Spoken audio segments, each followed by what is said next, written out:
I'm Gary Bembridge of Tips for Travelers. In this video, I'm going to tell you about 10 cruise cabins that you absolutely should avoid if you want to have a great cruising vacation. Now, before we talk about cabins to avoid, what I want to point out is there are 4 basic types of cabin, and irrespective of which of these types of cabin you choose, the tips that I'm about to give you will all apply. So what are the 4 types of cabins? Well, the cheapest cabin of all is an inside cabin. Now, these are cabins which have no windows or balcony. The next type of cabin is an ocean view. So these are basically cabins which have a porthole or a window. The next type of cabin is a balcony cabin, which sometimes called veranda cabins.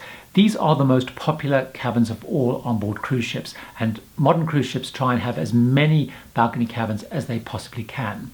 The fourth is suites. Now these can range from, just big, generous sized cabins through to huge, big, luxurious, almost apartment-like spaces. Whichever one of those 4 you choose, my 10 tips on what cabins to avoid apply to all of those. So let's take a look at the 10 cabins that you should absolutely avoid. The first of them is one of my big bugbears, and that's adjoining cabins.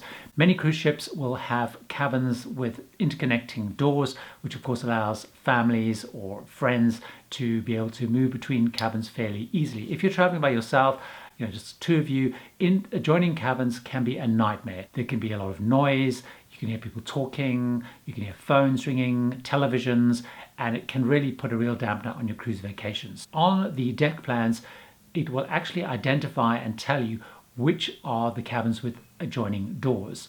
The second thing to avoid is cabins underneath the pool deck. Take a look at this cabin. It's a very beautiful cabin. It looks magnificent. However, on the cruise that I had on this particular ship, it was a nightmare. It was right underneath the pool deck. There was chairs scraping, people walking past from very early in the morning till late at night. At lunchtime, there were big parties, lots of loud music.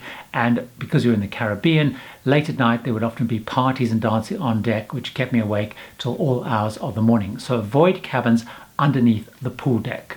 So linked to that, my next tip is avoid cabins underneath the promenade deck.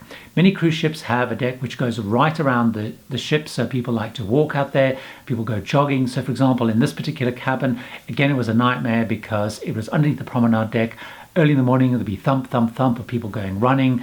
There'd be people walking at all hours of the night and day, and it was really quite stressful being underneath the promenade deck. My next suggestion is very carefully look at the deck plans and avoid cabins that are near big public areas. So particularly things to look out for are things like kids clubs, where there can be kids coming and going all through the day and into the evening, lots of noise, families, kids excited, running about.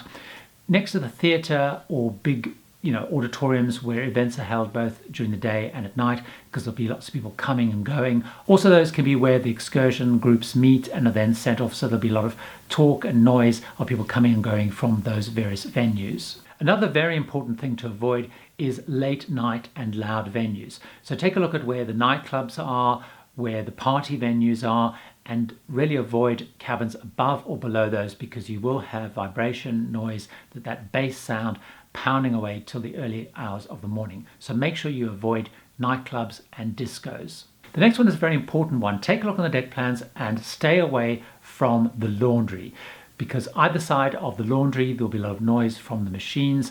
Also, there'll be lots of people coming and going, doors slamming, lots of talking. People come and go all hours of the day. And although most cruise ships have restrictions on when the machines can start and when they have to be switched off, not everybody sticks to those. So avoid cabins on either side of the laundry and just opposite the laundry. I also recommend that you avoid cabins that look onto the center of the ship. So increasingly on very big ships, there's a big promenade that runs through the middle of them, and there are cabins overlooking the promenade. In some ships, there are a few cabins overlooking things like the central atrium of a ship. I would avoid those, partly because you don't have a lot of privacy because people can see into your cabins, but also those promenades are often used for parties, parades, events, music recitals, and so it can be very noisy. My next tip is avoid cabins with obstructed views where the lifeboats and the tender boats are hosted. So often you'll get a cheaper cabin because you look out and your view is obstructed by the lifeboats and the tender boats. Now the reason I said avoid those is particularly if you're on an itinerary which has lots of tendering, you'll be woken up with lots of noise of the tenders being prepared, so it can be fairly noisy. So my ninth suggestion is to avoid cabins near crew access areas. Now these are sometimes much harder to identify and find out, so you might want to either ask in various cruise related chat rooms or ask your agent. People often complain if there is a service door where the crew come and go, because it can be banging, lots of toing and froing as people come on duty, go off duty, or room service, etc. My next suggestion is to avoid cabins that are on very low decks, either right at the very back near the engine or in the very front near the anchor. Lots of people who travel in those cabins complain about the vibration, the noise from the engine, and also being woken fairly in the morning as the anchor gets weighed, also because it's an area often where the crew are coming and going and doing lots of work. So try and avoid those.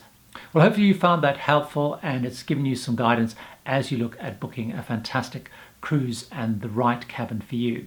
If you liked the video, I'd love it if you left a like, and very importantly, please subscribe to Tips for Travelers and get more travel inspiration, advice and tips.